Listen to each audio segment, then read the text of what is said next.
Bismillahirrahmanirrahim. Assalamualaikum warahmatullahi wabarakatuh.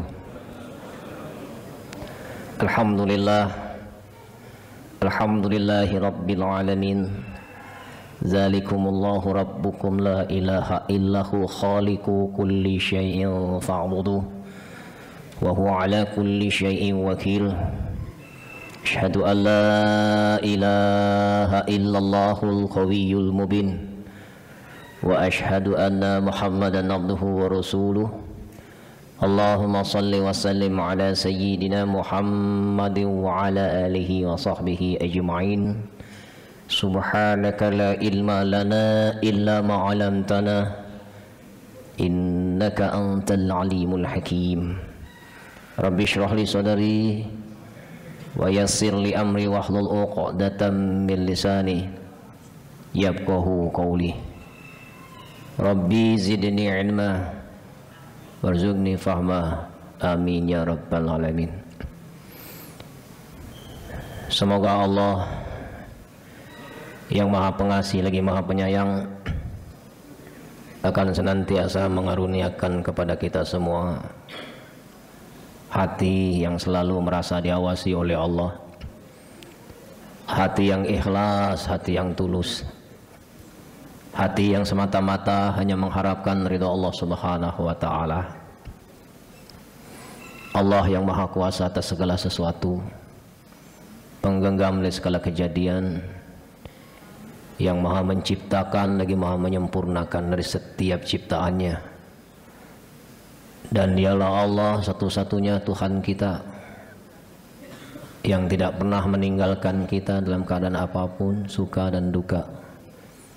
Dan dialah Allah satu-satunya Tuhan kita yang benar-benar mengetahui persis siapa diri-diri kita yang sebenarnya. Tidak ada dosa yang pernah kita lakukan yang tidak dilihat oleh Allah, semuanya dilihat. Tidak ada maksiat yang kita lakukan secara sembunyi-sembunyi yang tidak disaksikan, semuanya disaksikan. Bahkan tidak ada sekecil aib pun yang tersembunyi dari Allah. Apapun yang pernah kita lakukan selama hidup di dunia ini, kelak nanti di akhirat semuanya akan diminta pertanggungjawaban oleh Allah Subhanahu wa ta'ala. Beriring salam kepada baginda besar Muhammad sallallahu alaihi wasallam, kepada keluarga, sahabat, zuriatnya, begitu juga pengikutnya yang setia. Mudah-mudahan diri-diri ini akan diberikan syafaat melalui baginda besar Muhammad sallallahu alaihi wasallam, dan kita yang hadir di sini bersama keluarga insya Allah akan diakui sebagai umatnya Nabi Muhammad sallallahu alaihi wasallam. Bapak Ibu yang saya hormati, kita akan lanjutkan kajian kita pasal 14 Minal Hikami Ibnu Athaillah As-Sakandari rahimahullah wa nafa'ana bi ulumih. Qala Imam Ahmad Ibnu Athaillah, al-kaunu kulluhu zulumah wa innama anarahu zuhurul haqqi fihi. Faman ra'al kauna wa lam yashhadahu fihi aw indahu aw qablahu aw ba'dahu faqad awazahu wujudul anwar wa hibbujat anhu sumulu sul'a ma'arifi bisuhubul asar. Artinya alam itu kesemuanya berupa kegelapan, sedang yang memeranginya hanya karena tampaknya hak Allah kepadanya.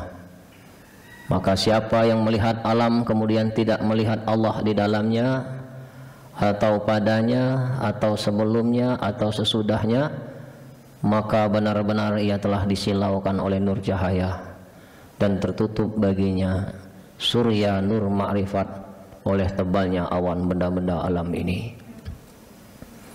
Jadi kata Imam Ahmad Ibnu Athaillah, al-kaunu kulluhu zulmah. Jadi alam itu gelap, zulumah itu tidak ada, zulumah itu batil, zulumah itu zolim. Jadi kita memaknai gelap zulumah ini tidak ada. kesesatan, kezaliman, kejahatan, itu zulumah. Wa innama anarahu zuhurul haqqi fihi. Sedangkan yang meneranginya hanya karena tampaknya hak Allah padanya. Jadi alam ini gelap, bisa terang, bisa nyata, bisa jadi baik, bisa jadi benar, bisa jadi ada, karena ada cahaya Allah yang meneranginya. Kenapa kita bisa mengenal satu sama lain di dalam masjid ini? Karena ada cahaya. Coba kalau dimatikan gelap, tidak ada satu titik cahaya, tak ada yang saling mengenal. Jadi apapun alam ini, apapun yang kau lihat, yang kau dengar, yang kau rasakan, itu semua karena ada nur cahaya Allah yang menerangi pada hal tersebut. Tanpa cahaya itu tidak ada, baik maupun buruk. Selain dari Allah disebut dengan alam. Apapun bentuknya selain dari Allah itu disebut alam. Sorga, neraka, perbuatan manusia, langit, bumi beserta isinya, itulah yang disebut dengan al-kaunu, alam. Maka alam semesta yang mulanya tidak ada, memang gelap, sedang yang menzohirkannya sehingga berupa kenyataan hanya kekuasaan Allah padanya. Jadi alam itu sebenarnya tidak ada, dizohirkan oleh Allah karena kekuasaannya. Maka yang kita bahas di sini adalah alam perbuatan. Itulah yang disebut dengan tauhid af'al. Mentauhidkan kepada perbuatan itu semuanya dari Allah. Baik itu datang perbuatan itu dalam bentuk kebaikan, baik itu datang dalam bentuk kejahatan. Kenapa? Karena dia tidak lagi memandang itu adalah perbuatan makhluk. Kenapa? Tembus. Tanpa ada cahaya Allah, tanpa ada izin Allah, semua apapun yang di langit dan di bumi ini tidak akan bisa terjadi biiznillah, kecuali atas izin Allah. Jadi kalau kita melihat orang yang berbuat baik, itu hati tembus, tak lagi dia melihat yang berbuat baik itu makhluk. Karena di dalam tubuh manusia itu ada zohir, ada hati, ada ruh, ada syir, ada zat. Zohir bisa berbuat baik karena ada hati yang memerintahkan. Hati bisa berbuat baik karena di situ ada ruh yang memerintahkan. Ruh bisa berbuat juga itu karena ada perintah dari syir. Syir itu juga bisa terjadi karena ada perintah dari zat.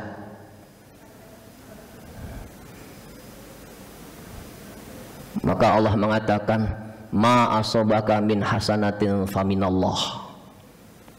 Tidak ada kebaikan yang ada pada diri melainkan datang dari Allah. Dia tembus, itu dia memandang bukan lagi kepada makhluk, dia memandang sesungguhnya yang baik kepada diri kita itu Allah. Maka orang yang seperti ini ketika memandang apapun dari segi apapun, dari sudut apapun yang dia pandang itu Allah, cenderung orang ini kalau ada orang yang baik kepadanya, dia pasti akan membalas kebaikan itu dengan kebaikan. Kenapa? Karena dia memandang yang berbuat baik itu Allah. Maka kalau ada orang yang berbuat baik kepada kita, fardu ain, wajib untuk membalas kebaikan itu dengan kebaikan. Maka dalam sholat itu hukum salam ke kanan itu wajib. Jadi kalau ada orang berbuat baik, kasih salam yang terbaik, balas dengan kebaikan dengan yang lebih sempurna. Nah, ketika engkau melihat ada orang yang berbuat maksiat, sebaliknya kau tidak lagi memandang yang berbuat itu makhluk. Di dalam tubuhnya ada hati, di dalam hatinya ada ruh, di dalam ruh ada syir, di dalam syir ada zat. Ketika mata zuhir ini memandang bahwa dia bermaksiat, tapi mata batinnya dia melihat orang yang bermaksiat ini juga tak mampu ngatur diri. Maka pemabuk-pemabuk di luar sana juga tidak pernah punya cita-cita ingin jadi pemabuk. Coba tanya Bapak kalau ketemu sama yang tukang teler. Adakah engkau punya cita-cita ingin jadi tukang teler? Tukang mabuk? Tak ada. Tapi dia sendiri mengatakan, aku pun yang punya badan pun tak mampu menghindari itu semua. Dia tembus. Maka Nabi Muhammad SAW ketika dia dizolimi, ketika dilempar dengan batu, ketika dilempar dengan kotoran-kotoran, ketika diludahi, Nabi tidak pernah membalas keburukan itu dengan keburukan. Tapi Nabi membalas keburukan itu dengan kebaikan. Idfa billati hiya ahsan. Balas semua keburukan itu dengan kebaikan. Kenapa Nabi Muhammad SAW tidak membalas keburukan itu dengan keburukan? Karena Nabi tidak memandang lagi itu makhluk. Yang Allah pandang itu makhluk adalah ciptaan Allah. Dia memandang Allah di situ. Dia takut kepada Allah, bukan takut kepada makhluk. Maka sejahat-jahatnya manusia itu tetap ciptaan Allah. Yang dipandang oleh Allah itu adalah Allahnya, bukan ciptaannya. Inilah yang disebut dengan maqam mukasyafah musyahadah. Mukasyafah musyahadah. Mukasyafah terbukanya tirai rahasia Allah, musyahadah memandang segala sisi itu Allah. Fa aina ma tuwallu wa thamma wajhullah. Kemana dia memandang, di situ wajah Allah. Nah, maka kalau kita memandang seseorang yang ketika dia berlumur dengan kesalahan dan dosa, dia memandang bahwa semua kejadian itu terjadi atas izin Allah. Tapi ada yang diridhoi, ada yang dimurkai. Koruptor itu bisa korupsi atas izin Allah atau tidak? Koruptor itu bisa korupsi atas izin Allah atau tidak? Izin Allah atau tidak? Bisa tidak dia korupsi tanpa izin Allah? Itu dulu. Tapi Ustadz kan kita punya akal, memilih mana benar mana salah. Betul, bagi yang waras. Bagi yang waras tahu ini salah, ini benar, ini haram, ini halal. Yang tidak waras,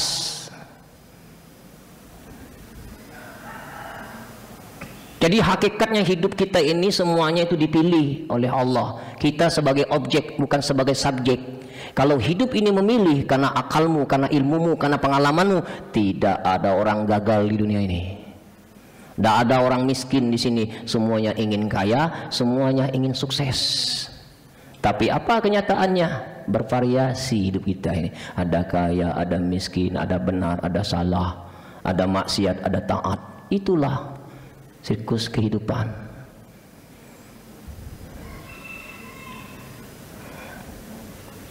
Adakah di antara kita yang tidak pernah berbuat dosa?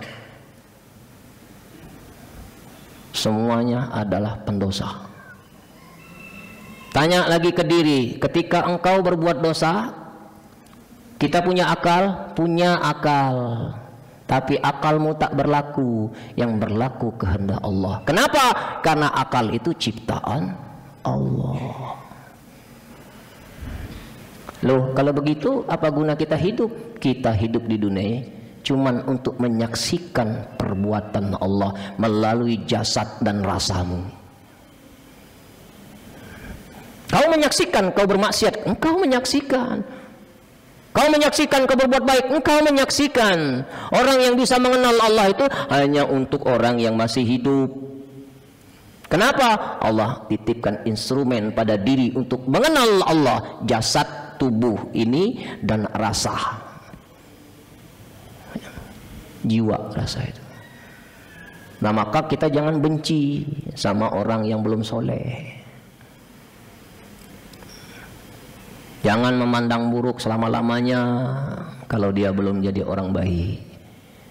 Kenapa? Yang dilihat itu bukan awal, yang dilihat itu akhir.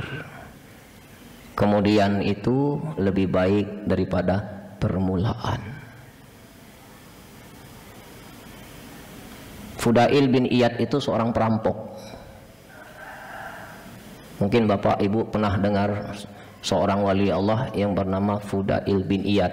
Fudail bin Iyad ini seorang perampok jadi seorang wali. Karena kewaliannya itu sudah punya tanda-tanda ketika merampok. Ketika dia merampok, menyandra satu keluarga di hari Senin, dia ngerampok, disandra waktu makan siang, semua anak buahnya makan. Tapi Fudail bin Iyad tidak makan. Ditanya oleh sekeluarga yang dirampok, kenapa kau tak makan? Saya puasa. Puasa Senin Kemis. Kan aneh. Raja perampok waktu makan siang ditanya, kenapa kau tak makan seperti anak buahmu yang lain? Maaf, saya sedang puasa. Adalah tanda-tanda kewalian orang itu. Masa raja perampok masih sempat puasa? Kenapa masih merampok? Inilah tanda-tanda kewalian seseorang itu. Dia pun yang punya badan tidak bisa melarang dirinya untuk tidak merampok.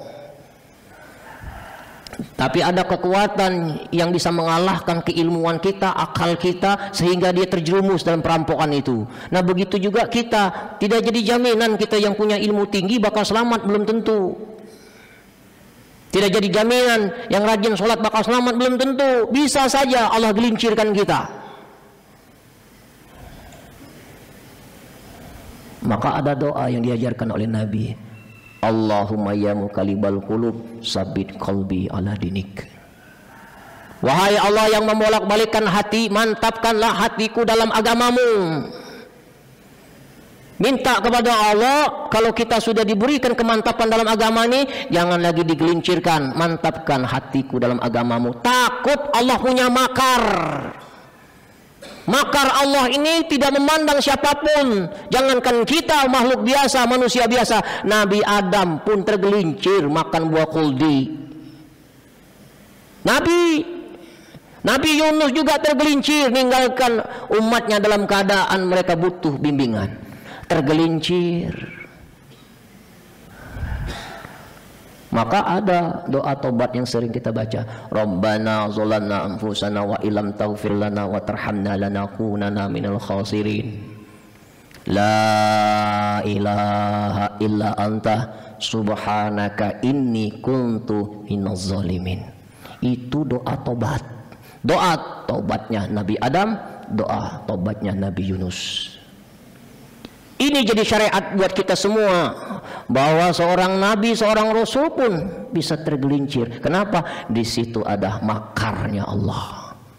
Ini Pak yang kita takutkan itu, makarnya Allah ini datang tidak mandang siapapun. Bisa jadi yang selama ini kita dianggap mulia, dihinakan sekejap mudah bagi Allah, dimuliakan sekejap mudah bagi Allah. Wa tu'izzu man tasya wa tuzillu man tasya biyadikal khair innaka ala kulli syai'in qadir. Allah menghinakan, memuliakan bagi siapa yang dikehendakinya. Tapi ingat, ada ujungnya. Kebaikan itu ada di tangan Allah. Allah Maha Kuasa atas segala sesuatu. Ditutup, Allah Maha Kuasa atas segala sesuatu. Apapun bentuk sesuatu itu kekuasaan Allah. Nah, jadi orang yang makrifat itu, Bapak Ibu, tidak harus punya latar belakang orang soleh. Ada yang orang jadi wali dari mantan perampok, ada orang yang jadi wali Allah dari mantan pejabat. Siapakah wali Allah dari mantan pejabat? Ibrahim bin Adam.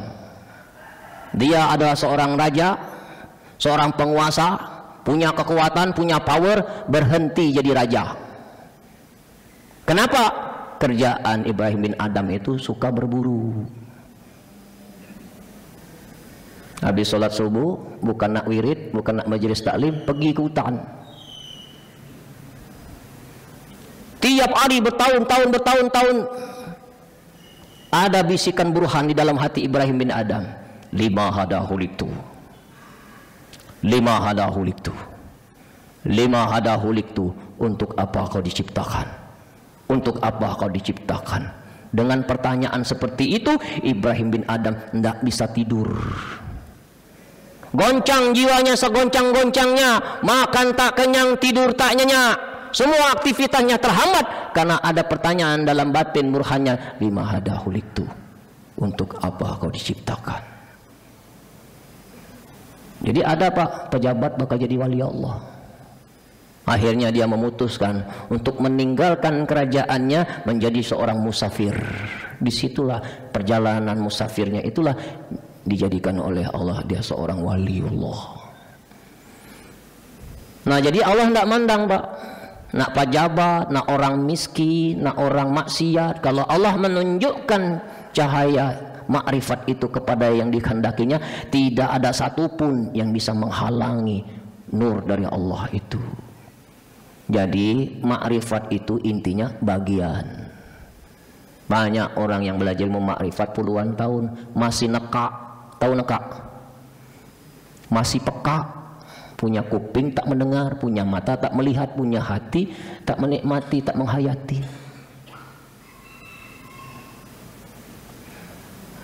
Nah, jadi jangan percaya diri dulu, karena kita tidak tahu kita ini nanti pada akhirnya diwafatkan dalam keadaan husnul khotimah atau su'ul. Mau lihat kita sukses itu waktu mati, mau lihat kita itu berhasil menjalani hidup ini waktu mati, selamat atau tidak.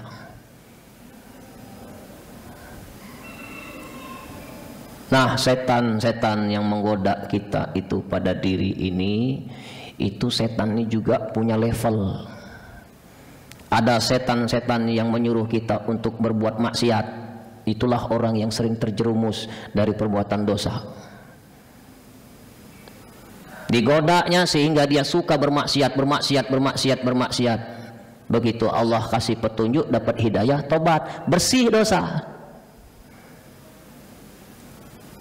Maka taubat itu sebenarnya hakikatnya itu bukan untuk para pendosa. Taubat itu untuk orang yang beriman. Ya ayyuhallazina amanu tubu ilallahi taubatan nasuha. Lihat yang dipanggil. Hai orang-orang yang beriman, bertobatlah kalian dengan tobat yang sungguh-sungguh. Ketika dia sudah lepas dari godaan setan yang mengganggunya untuk terjerumus dalam perbuatan maksiat, setelah dia tobat, setan tidak berhenti lagi, terus dia goda kita. Disuruh kau banyak berbuat baik, beramal soleh, timbul lagi setan masuk ke dalam diri kita. Lalu kita mengatakan, ana khairu minhu, aku lebih baik daripada dia. Kemasukan setan. Hebat setan itu, hebat. Jadi hati-hati, kalau ingin mengenal Allah itu kenali dulu setan itu. Kalau kita ingin membuat antivirus, itu harus belajar dulu tentang virus, biar tahu antinya. Kalau kita ingin terhindar dari setan, kenali dulu setanmu itu. Analoginya, kalau kita ngusir setan, masih nyimpan setan pada diri, lari tak setan tuh? Tak. Analoginya, kalau kita mengusir anjing nyimpan tulang, apakah anjing itu lari ketika diusir? Tak.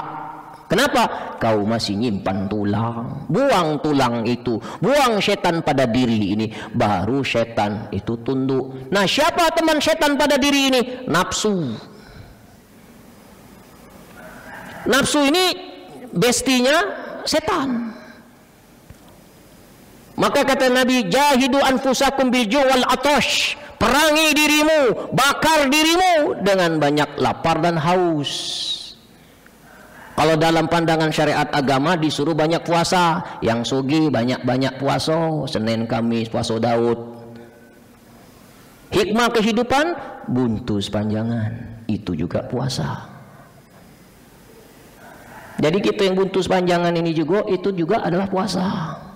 Nahan diri, nak makan lemak, katik duit, nak rumah bagus, tak bisa menikmati, mau punya mobil, tak punya.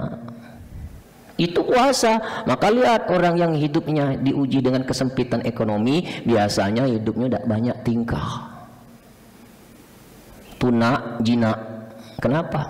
Buntu. Nah, jadi kamu yang buntu sepanjangan ini, bersyukur kita puasa sepanjang umur. Akhirnya tak ada pilihan, rumah masjid, rumah masjid, rumah masjid. Itulah yang disebut dengan hikmah. Jangan nyalahkan Allah. Hati-hati, kita yang tak punya apa-apa, matinya hisapnya ringan. Apa yang mau dihisap? Rumah ngontrak, kendaraan tak punya, piring cuman 3, sendok cuman 3, tidur beralaskan tikar, itu juga diwakaf dari orang. Duit di dompet 15.000, itu juga boleh nemu. Begitu mati, malaikat penghisap itu lihat kita tidak dihisap. Sebagaimana kita masuk supermarket, kalau kita masuk supermarket keluar tidak bawa apa-apa, tidak dihadang oleh satpam, tidak dihadang oleh kasir. Tapi hati-hati, yang masuk supermarket banyak bawa barang, hisapnya lama, apalagi ngantri. Nah, nanti kamu ke mall ini, pulang dari sini, lah banyak manusia itikaf di mall. Nah, jadi apa yang Allah beri ke kita tuh semuanya baik. Cuman bagaimana kita nyikapi hidup itu. Nggak usah kecewa dengan keadaan. Berarti takdir kita memang ditakdirkan oleh Allah. Hidup ini memang sempit rezeki, sudah jalani saja. Nggak usah banyak ngeluh, dengan mengeluh juga masalahmu tak selesai. Sekarang jalani hidup ini, rasakan nafas yang sudah Allah titipkan kepadamu. Ada Pak yang sangat berharga dalam hidup ini, bukan harta, bukan pangkat, bukan jabatan, bukan kedudukan, bukan popularitas. Apa? Nafas.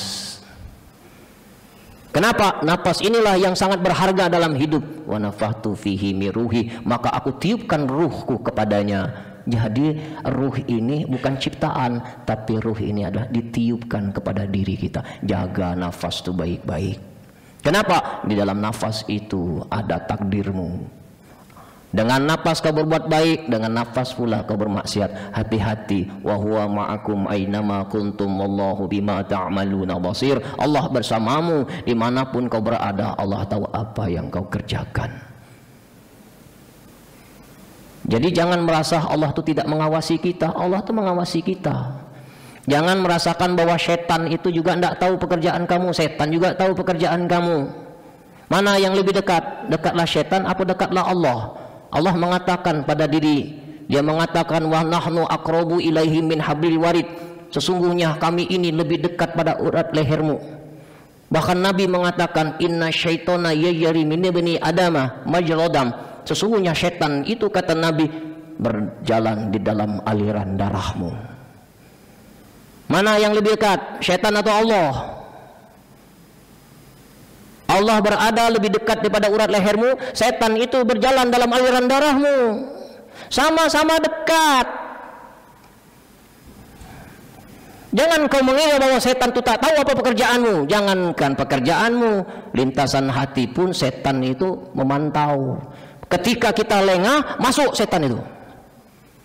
Ayo berbuat kebaikan, ayo berbuat kebaikan, ayo berbuat kebaikan, kebaikan, tinggi kebaikannya, tinggi, terus, melambung, dipuji orang.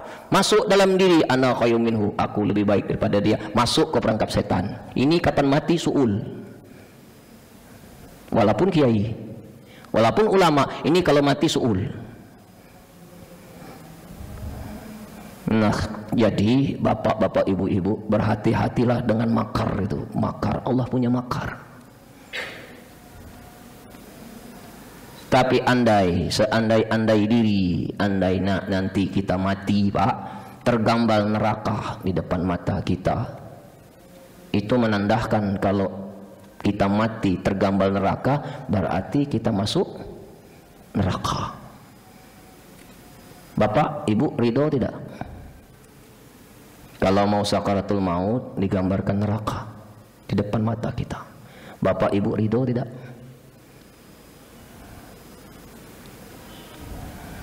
Kalau tergambar sorga ridho tidak? ridho. Tergambar neraka, serba berat nyawab. Kalau mengatakan ridho nanti terjadi bulan puasa ini, jawab tak ridho bertentangan dengan hati. Maka kata Nabi, la yahrujul ruhul mu'minin hatta yaramakannahu fil jannah. Tidak akan dicabut ruh orang yang beriman sebelum dia mengetahui tempatnya di surga. La yakhrujul ruhul kafiri hatta yaramakannahu finnar. Tidak akan dicabut ruh orang-orang yang kafir ingkar kepada Allah sebelum dia mengetahui tempatnya di neraka. Suhe ini. Jadi nanti kalau kita mau meninggal dunia saat sakratul maut, Allah gambarkan neraka, Allah gambarkan surga. Jadi begini Pak, andai nanti besok lusa kita mati, minggu depan kita mati, kalau tergambar di hatimu itu neraka, tetap ridho. Kenapa? Memang takdir kau masuk neraka. Ridho terjadi, tidak ridho tetap terjadi, lebih baik ridho. Tapi apa janji Allah? Faman radiya falahu ridho. Barang siapa yang ridho dengan ketentuannya, maka Allah akan ridho kepadamu. Apa artinya api neraka kalau Allah ridho kepadamu? Nggak usah dibuktikan nanti setelah mati. Nabi Ibrahim alaihissalam ketika dibakar dengan api, apa yang dirasakan oleh Nabi Ibrahim? Kedinginan. Kenapa? Allah ridho kepada Nabi Ibrahim. Berarti hidup kita ini cuman diperintahkan menyaksikan perbuatannya pada diri dan rasa. Artinya hidup ini tidak bisa ngatur Tuhan. Nah, mungkin Bapak Ibu belum sependapat dengan omongan saya ini. Tapi suatu saat nanti engkau akan membenarkan perkataanku ini setelah engkau mengalaminya. Maka kata Nabi, kau tidak akan berjumpa dengan Allah sebelum engkau mengalami, sebelum merasakan. Nah, mudah-mudahan kita cepat-cepat ini oleh Allah dirasakan supaya menambah keyakinan kita kepada Allah Subhanahu wa taala. Nah, aku rasa jadilah Bapak Ibu. Mudah-mudahan tausiah singkat ini bisa membuka pikiran kita. Semoga kita diberikan oleh Allah kemudahan untuk itu semua. Allahu a'lam bishawab. Silakan.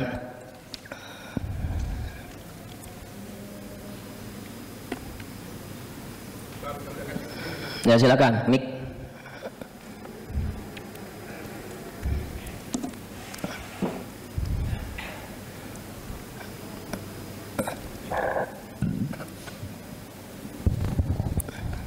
Assalamualaikum warahmatullahi wabarakatuh. Waalaikumsalam. Tadi di awal Ustadz mengatakan surga neraka itu alam. Saya juga pernah baca buku siapa? Mustafa kalau nggak salah. Maka kalau ciptaan Allah itu tidak ada yang abadi, termasuk surga dan neraka.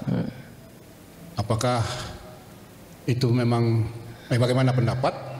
Apakah khusus surga dan neraka itu abadi?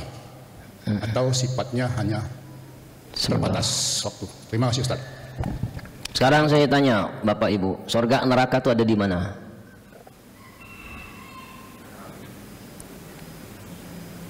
Ada yang jawab akhirat. Akhirat itu apa? Akhirat itu artinya akhir hayat.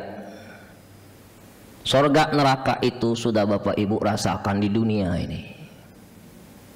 Sebagaimana Allah menjelaskan di dalam surah Hud, nanti buka di rumah 106 sampai 108. Adapun di antara mereka yang hatinya gelisah, tempatnya neraka. Yang setiap tarikan napasnya menjadi resah gelisah, dia kekal di dalamnya. Adapun di antara mereka yang hatinya bahagia, tempatnya di sorga dan dia kekal di dalamnya selagi masih ada langit dan bumi ini. Jadi surga neraka yang ada di akhirat itu duplikat surga neraka di dunia ini. Tanda orang yang surga itu tumaknina, tenang jiwa. Tanda orang yang bakal masuk neraka itu gelisah hati. Jadi kekalnya surga neraka itu sebenarnya itu berada pada diri kita ini. Itu simbol. Maka Al-Quran itu yang kita baca itu cuma sebatas simbol. Muhakam hukum jelas halal haram, tapi mutasyabihat itu luas. Itulah belajar tasawuf, jadi tahu makna surga, makna neraka. Surga itu ketenangan, neraka itu kegelisahan. Bapak ibu pernah tak mimpi digebuki wong sekampung? Sakit tak? Waktu kamu mimpi digebuki wong sekampung, sakit tak itu? Sakit tak? Pernah tak mimpi kamu kena gebuk? Sakit, aduh, aduh, aduh. Itulah gambaran surga neraka itu. Memang fisikmu tidak disiksa, tapi jiwamu disiksa. Aduh, tolong, ampun, ampun. Ternyata mimpi. Pernah tak bapak-bapak nih ketemu cewek cantik dalam mimpi? Pernah, sampai ke mimpi-mimpi. Ah, itu surga. Nah, jadi surga neraka itu bisa kau rasakan di dunia ini. Kalau engkau ingin dapat surga, tenangkan hatimu, bersihkan hatimu, pastilah nanti di ujungnya insya Allah engkau akan mendapatkan itu, surga. Terlalu lama nunggu nikmati surga setelah mati, rugi kamu. Jangan terlalu santai, nanti mendapatkan siksa neraka setelah mati, kelebu kamu. Nah, maka persiapkan diri kita ini di dunia ini. Surga neraka itu memang itu adalah rahmat dari Allah, tapi persiapkan diri kita sebelum mati. Tanda orang yang sudah tahu jalan kalau cerita tentang mati bukan takut tapi rindu. Nah, Bapak takut atau rindu? Takut. Berarti belum tahu jalan. Kalau sudah tahu jalan, indikasi pada hati itu senang ketika mendengar kata Allah, senang ketika mengkaji tentang Allah, ingin cepat kembali. Namanya pulang kampung, Pak, bahagia. Bapak ibu dulu pernah sekolah? Pernah. Apa yang bapak ibu rasakan ketika bel pulang berbunyi? Hore, hore, hore, hore, pulang. Begitu pulang ke rumah ditanya oleh orang tua, "Nak, kau di sekolah banyak main atau banyak belajar?" Banyak main mah, susah kau. Nanti sama Allah juga tanya, "Hai hambaku, ketika engkau di dunia banyak main-main atau banyak belajar?" Main-main, selesai hidup kamu. Nah, jadi Pak, inti pertanyaan tadi, kita tidak usah banyak mikir surga, tidak usah takut dengan neraka. Cari ridho Allah. Kita pulang ini jangan pulang ke surga. Surga itu makhluk ciptaan. Pulanglah kepada yang memiliki surga. Masa kita makhluk ingin ngarap makhluk? Kita makhluk berharap kepada yang menciptakan makhluk, Allah. Sehingga kita ibadah ini bukan cuma sebatas ngejar-ngejar pahala. Kita di bulan Ramadan ini apa indikasi kita banyak ibadah? Ngejar pahala. Padahal Tuhan di bulan suci Ramadan dengan Tuhan di bulan-bulan yang lain tetap satu, Allah. Kenapa cara kita ibadah berbeda? Nanti ada saatnya bulan suci Ramadan akan meninggalkan kita, silakan karena waktu berjalan. Tapi ingat, ruhnya Ramadan tetap di hati. Ruhnya Ramadan tetap di hati, sehingga engkau tidak merasa sedih. Biarkan bulan meninggalkan kita semua. Ada yang nangis, ada yang pilu, ada yang terharu. Jangan bersedihlah kalau ruh Ramadan itu meninggalkanmu. Kalau bulan tak apa, memang seperti itu, sunatullah. Tapi ruhnya Ramadan tetap di hati. Mudah-mudahan bisa dipahami. Habis? Oh, silakan. Puasa libur dulu.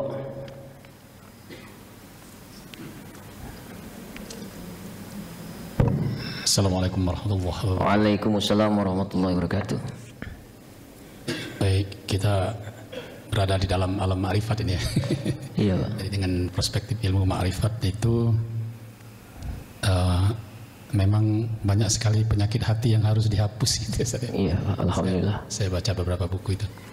Nah, terkait dengan pertanyaan yang mulia Bapak Ketua Masjid tadi, begini Ustaz. Sejak Nabi Adam sampai sekarang, sejak zaman Yunani, zaman Romawi, zaman Rasulullah sampai sekarang, belum kiamat gitu. Dunia. Iya, ribuan tahun, puluhan ribu tahun orang dari zaman dulu sampai sekarang belum menghadapi kiamat.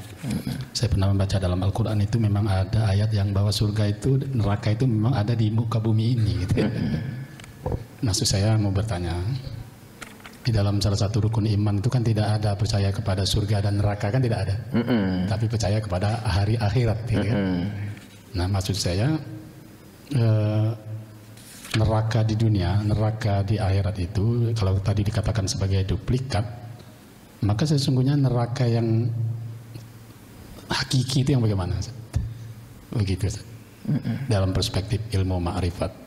Ya sudahlah, kita tidak usah berharap surga, tidak usah berharap neraka, berharaplah kepada ridho yang menciptakan kedua makhluk tadi gitu.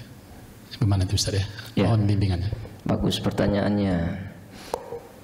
Kita hidup di dunia ini berlaku yang disebut dengan fana billah. Fana kita ini. Tidak ada yang berbuat kecuali Dia. Man arafa rabbahu fasadal jasaduhu. Ini bahasanya nih. Barang siapa yang mengenal Allah, hancur jasadnya. Hancur secara zahiriah, hancur juga dalam sifat keakuan. Yang ada itu hanya Dia. Ada lagi yang lebih ekstrim lagi, Pak. Innal abadi iza ahbabtu qataltuhu. Fa iza qataltuhu wa ana diyatahu. Apa kata Allah dalam diskusi? Apabila aku mencintai seorang hamba, maka akan kubunuh dia. Ketika aku telah bunuh dia, akulah yang menjadi penggantinya. Nah maka kalau kita ini sudah sampai ke Allah, mati ini. Jadi kamu tidak usah buru-buru. Nanti sudah sampai ke makom billah, selesai hidup kita ini. Kenapa? Tugasmu telah sampai. Jadi yang ada setelah kita mati itu tak ada lagi kecuali Dia. Itulah yang disebut dengan baqau billah. Dialah yang sekekal-kekalnya. Tidak ada lagi si A, si B, si C, semuanya kembali kepada Allah. Sebagaimana kita ngambil air di lautan dengan cangkirmu. Begitu air laut itu kau ambil dengan cangkirmu, lalu kau mengatakan, menghai bahwa air di dalam cangkirku ini adalah milikku. Betul? Tapi ketika air yang di dalam cangkir ini kau masukkan lagi ke dalam lautan, kau tidak bisa mengaku lagi bahwa air itu milikmu. Kembali kepada sumber. Masuk tak nih Pak cerita kita nih? Kalaupun belum masuk tak apa-apa, terima saja, telan-telan dulu. Kita makan apel, kita makan durian, kita makan pempek, kita makan lenggang, kita makan martabak. Kita bisa membedakan martabak, apel, pempek, lenggang itu ketika di lidah. Begitu sudah lewat ke lidah, tidak ada lagi di dalam perut itu. Ini pempek, ini model, ini tekwan, ini duren. Semuanya bergabung. Begitulah hakikat hidup. Jadi apa yang kau cari? Surga neraka. Berarti belum sampai kau. Andai surga neraka itu tak ada di dunia ini, tak ada orang sujud. Hati surga, ngawang-ngawang, akhirnya tak solat, akhirnya tak mau ibadah, tak mau berbuat baik. Kenapa? Tak ada surga neraka. Surga neraka itu cuman reward. Sama seperti kita ngajarin anak, nak kau puasa ya sebulan kalau sebulan bisa puasa abi beli ke sepeda. Masa dari kecil dikasih sepeda terus sampai dewasa, akhirnya malu kita ngarep pahala. Nggak usah kita ngarap-ngarap pahala, ngarap-ngarap sorga, dikasih hidup saja syukuri. Jadi nak minta tuh malu. Kenapa? Sudah banyak nikmat yang Allah karuniakan kepada kita. Akhirnya apa yang terjadi pada diri? Qanaah. Maka takwa itu 3, ada huruf 3, ta, qaf, waw. Ta itu tawadu, qaf itu qanaah, waw itu warok. Sudah selesai hidup kita. Dah, selamat merenung ya. Mudah-mudahan yang disampaikan ini bisa jadi bahan renungan. Mudah-mudahan bulan depan tembus kajian kita malam ini, insya Allah pagi hari ini. Habis? Oh silakan Pak Haji, masih ada.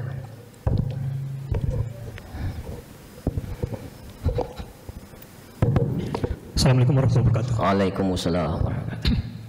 Memang di dunia ini kita tidak punya apa-apa. Iya, Pak. Ya.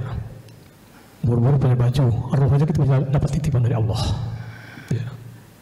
Sekendak Allah aja kapan Allah mau ngambilnya. Ya. Mungkin ingin menyamakan persepsi saja. Saya istilah makan Allah itu apa yang maksud Ustaz? Saya tidak setuju dengan kata-kata itu. Ya, karena ketentuan Allah itu yang tadi memang kita tidak punya apa-apa. Memang semua yang ada di dunia ini itu makhluk Allah. Ya. Cuman yang pernah saya baca ya apa? Kalau yang baik itu dari Allah, tapi kalau yang jahat itu dari setan, itu aja. Ya. Jadi artinya yang saya konsep pemikiran saya itu tidak ada makar Allah. Yang ada ketentuan Allah. Tinggal kamu mau ikuti yang mana. Ya. Jadi jasadmu saya titipkan ini, mau ikuti aku atau ikuti setan. Ya. Mau menjelaskan Pak Ustaz. Assalamualaikum warahmatullahi wabarakatuh. Dua sudut pandang yang kita lihat. Maka ulama mengatakan ketika engkau memandang dalam urusan agama diibaratkan pisau bermata dua. Dalam pandangan syariat betul kita yang menentukan baik buruk. Baik datang dari Allah, buruk datang dari syaitan. Tapi jangan berhenti di situ. Ada lagi pandangan yang lain, pandangan hakikat. Kalau kita kaji lagi, kebaikan kebenaran itu milik Allah, keburukan itu datang dari syaitan. Betul. Tapi jangan berhenti di syaitannya. Yang punya syaitan siapa? Allah. Yang mengizinkan syaitan goda kita siapa? Jadi tidak mungkin pada diri ini ada dua Tuhan. Maka di dalam surah Al-Ikhlas itu Qul huwallahu ahad. Katakan Tuhan itu ahad. Kalau ahad tidak ada lagi ketergantungan makhluk di dalamnya. Semua merujuk kepada ahad. Tapi kalau masih ada campur tangan makhluk di dalamnya, berarti Allah itu belum ahad. Berarti Allah tidak kuasa. Nah mungkin dalam pandangan syariat benar, Pak. Benar, semuanya kejahatan itu datang dari setan. Tapi ingat, setan tidak terjadi dengan sendirinya. Setan ada yang menciptakan, setan juga ada yang memiliki. Kepala pecongnya setan itu siapa? Allah. Nabi Adam alaihissalam tergelincir dari perbuatan dosa, itu dihasut oleh siapa? Iblis. Yang ngasut iblis siapa? Ada nyambung lagi ini utak kita nih. Yang ngasut iblis itu siapa? Raja iblis siapa? Iblis itulah raja. Siapa yang mengasutnya? Allah. Iblis tidak akan pernah bisa goda Adam. Apabila Allah mengatakan, wahai iblis laknatullah, jangan kau ganggu hambaku yang satu ini. Tidak berani iblis. Karena ada SK-nya, ada surat perintahnya, maka dilakukan oleh iblis. Itu apa? Sunnatullah. Adanya dosa Nabi Adam, turunnya kita. Kalau Nabi Adam dengan Siti Hawa ada di surga, tidak beranak pinak Pak kita. Ngawang-ngawang kita, tidak ada kita di dunia ini. Itu disebut dengan sunat. Nah, itu siapa yang menciptakan skenario itu? Allah lagi. Maka kita nih wayang, dalangnya Allah. Itu berangsur-angsur kita pahami itu. Nah itu Pak Haji penjelasannya. Tapi terserah Pak Haji lah, mana yang diyakini. Peganglah apa yang sesuai dengan kita yakini. Lah yang istilah makar Allah sudah, Pak Ustaz, saya belum memahami betul istilah makar itu gimana? Makar itu artinya tipuan. Makar itu tipuan. Orang-orang kafir membuat tipuan, sebaik-baik tipuan makar itu adalah Allah. Jadi kita hati-hati, jangan menipu diri. Akhirnya kita tertipu. Begini maksudnya Pak, makar itu. Kita gini, misalnya kita banyak hafalan. Hafalan 30 juz hafal, bacaannya fasih. Kemudian hafalannya bagus, tajwidnya bagus, mahrojnya juga sempurna. Kau belajar Quran terus saja. Nah, kita itu mengakui bahwa itu milik kita. Dengan adanya kau berbuat kebaikan itu, lalu kau mengehai bahwa kebaikan itu milikmu, itu makar namanya. Ternyata di balik semua kebaikan kita itu adalah milik Allah. Nah, kita ini terjebak dalam itu. Maka apa yang dikhawatirkan oleh Nabi? Laulam takunu tusnibu khasitu alaikum ma huwa akbaru min zalik. Kata Nabi, andai manusia itu tak ada yang berbuat dosa, yang sangat aku khawatirkan atas diri kalian, kalian akan berbuat dosa yang lebih besar daripada dosa maksiat. Al-ujba, al-ujba, ujub, ujub. Tertipu ya. Itu Pak yang dimaksud dengan tertipu itu. Kita menipu Allah, berarti tipu daya Allah itu lebih hebat daripada tipu daya diri ini. Masih kalah tulah Pak gitu. Nggak bisa apa-apa lagi. Nah itu harus diwaspadai. Contohnya apa? In tansurullah yansurkum. Pernah dengar ayat itu? Sesungguhnya Allah akan membantu orang yang membantu agama Allah. Coba lihat Umar bin Khattab matinya gimana? Dibunuh. Utsman bin Affan matinya dibunuh. Sayyidina Ali matinya dibantai, dibunuh. Mana pertolongan Allah? Itu makar. Ini kajian harus lebih dalam lagi di waktu yang lain saja. Mudah-mudahan kita akan ketemu jawabannya. Kalau orang yang tidak kuat imannya, yang tidak kuat pendirian ketauhidannya, tidak mengakui ahad, dia mengatakan, aku sudah berjuang untukmu ya Allah, aku habiskan waktuku, hartaku, bahkan nyawaku, kenapa engkau matikan aku dalam keadaan dibunuh? Ini aku banyak sholat ya Allah, tiap hari aku sedekah ya Allah, kenapa kau ambil istriku? Itu makar tuh.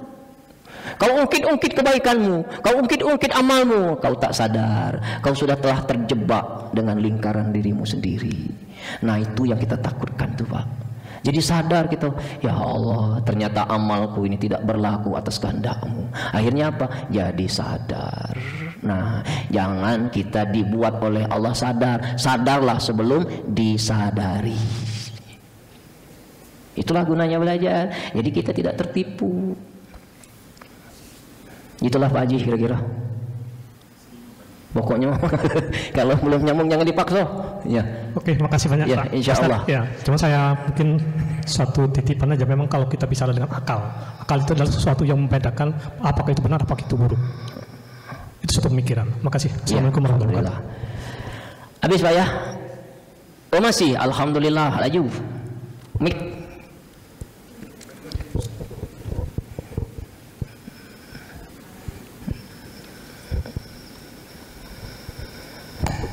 Assalamualaikum warahmatullahi wabarakatuh. Waalaikumsalam. Mohon maaf sebelumnya Ustadz, pertanyaan saya cuma sedikit saja Ustadz, minta pencerahan mengenai hikmah salam tadi Ustadz. Salam yang saya bilang tadi kalau sebelah kanan, ya salamnya itu hikmahnya apa? Salam kita salam ke sebelah kiri itu hikmahnya apa? Gitu. Maksudnya tadi kalau ke kanan kan wajib, kalau ke kiri sunnah. Nah ini bagaimana kita pahami itu yang Ustadz bilang tadi Ustadz? Nah, itu saja, terima kasih. Assalamualaikum warahmatullahi wabarakatuh. Waalaikumsalam. Dalam sholat itu ada dua yang kau tuju, hablu minallah wa hablu minan nas. Hablu minallah itu ketika kita Allahu Akbar, tidak ada engkau kecuali engkau, tidak ada diri kecuali engkau, engkau maha besar, tak ada diri kecuali dia, hilang diri. Di ujung salam, salam itu hablu minan nas. Beri salam kepada orang yang berbuat baik kepadamu, balaslah kebaikan dengan kebaikan. Beri salam kiri, artinya sunnah. Berilah salam baik, balaslah kebaikan dari keburukan orang. Boleh tak orang berbuat buruk dibalas dengan keburukan? Boleh, asal satu sama satu. Tapi lebih baik buruk dibalas dengan kebaikan. Maka hukum kanan hukumnya wajib, salam kanan hukumnya wajib, salam kiri hukumnya sunnah. Kenapa? Wajib berbuat kebaikan kepada orang berbuat baik, sunnah bagi orang yang buruk kepada kita untuk dibalas dengan kebaikan. Nyambung nggak nih Pak? Jadi intinya apa? Kita umat Islam nih rahmatan lil alamin. Allahumma salli ala sayyidina Muhammad wa ashghili zalimin bil zalimin wa akhrijna min bainihim salimin wa ala alihi wa sahbihi ajma'in.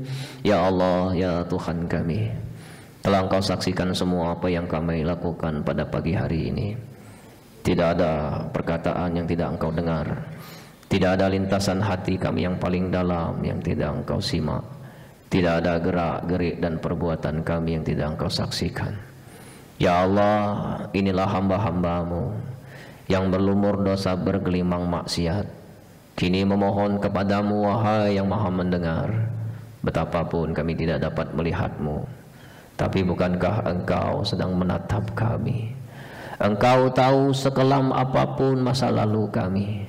Engkau pun tahu orang-orang yang pernah terluka karena lisan ini, dan Engkau pun tahu dari setiap kebusukan hati ini. Ya Allah, ya Tuhan kami, Kau tahu hati kami penuh dengan kedengkian, iri, hasud, riak, sum'ah, ujub, cinta dunia. Kau tahu mata kami sering maksiat, Engkau tahu telinga kami penuh dengan dosa, dan Kau pun tahu orang-orang yang pernah terluka karena lisan ini. Ya Allah, di bulan yang mulia, karuniakan kepada kami semua ampunan-Mu.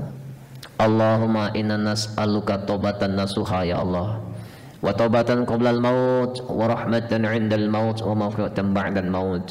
Allahumma hawin alaina fi sakaratil maut wa najatan minan nar wa akhwan dan hisab.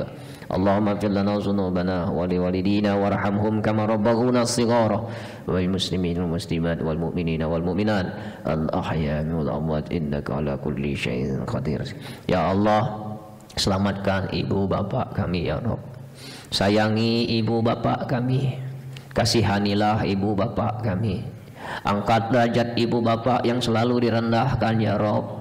Muliakan yang selalu dihina, bahagiakan yang selalu dilundung kesusahan. Bayarkan orang tua yang dihimpit hutang piutang, sembuhkan orang tua yang saat ini sedang terbaring sakit ya Rabb. Engkau yang maha tahu sisa umur mereka. Andai Engkau wafatkan mereka, wafatkan dalam keadaan husnul khatimah, ketika hatinya telah memaafkan kami, ketika hatinya telah ridho kepada kami. Ya Allah, golongkan kami menjadi anak yang soleh dan soleha. Golongkan kami menjadi anak yang berbakti kepada kedua orang tua. Golongkan kami menjadi anak yang tahu balas budi. Ya Allah, pertemukan kami nanti di akhirat bersama orang-orang yang kami cintai. Pertemukan kami nanti di akhirat bersama orang-orang yang Kau cintai. Ya Allah, selamatkan hamba-hamba-Mu yang telah berbuat baik kepada kami. Juga selamatkan kaum muslimin yang selama ini pernah kami sakiti. Buatlah hatinya ridho dan mau memaafkan kami. Selamatkan kaum muslimin yang selama ini pernah menyakiti kami. Golongkan kami menjadi orang yang pemaaf, yang tulus. Ya Allah, jangan Kau jadikan dunia ini menipu kami, memperbudak kami dan menyilaukan mata hati kami.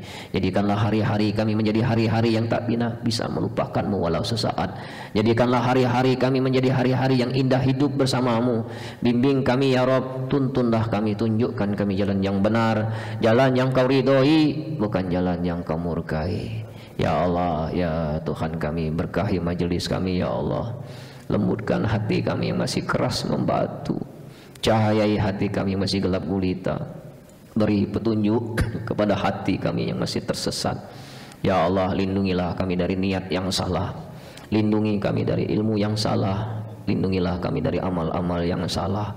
Ya Allah, karuniakan kepada kami anak yang soleh dan soleha. Jangan Kau karuniakan kepada kami anak yang durhaka sekecil apapun. Lindungi anak dan keturunan kami dari perilaku haram. Lindungi anak dan keturunan kami dari barang-barang haram. Lindungilah anak dan keturunan kami dari fitnah zaman, fitnah dunia, fitnah kubur dan fitnah akhirat. Ya Allah, siapapun yang hadir di sini bersama keluarga, wafatkan kami dalam keadaan husnul khatimah. Ya Allah biha, ya Allah biha, ya Allah biha husnul khatimah. Ya Allah biha, ya Allah biha, ya Allah biha husnul khatimah. Ya Allah, sehatkan lahir batin kami bersama keluarga ya Allah. Berilah kami kesempatan untuk merayakan kemenangan kami nanti di Idul Fitri 1 Syawal bersama keluarga yang kami cintai. Rabbana atina fid dunya hasanah wa fil akhirati hasanah wa qina azabannar. Sallallahu alaihi wasallam Muhammadin nabil ummi wa ala alihi wa sahbihi wasallam allazi da'wahum fiha subhanakallahumma wa tayyatuhum fiha salam wa akhiru da'wahum alhamdulillahi rabbil alamin. Taqabbalallahu minna wa minkum.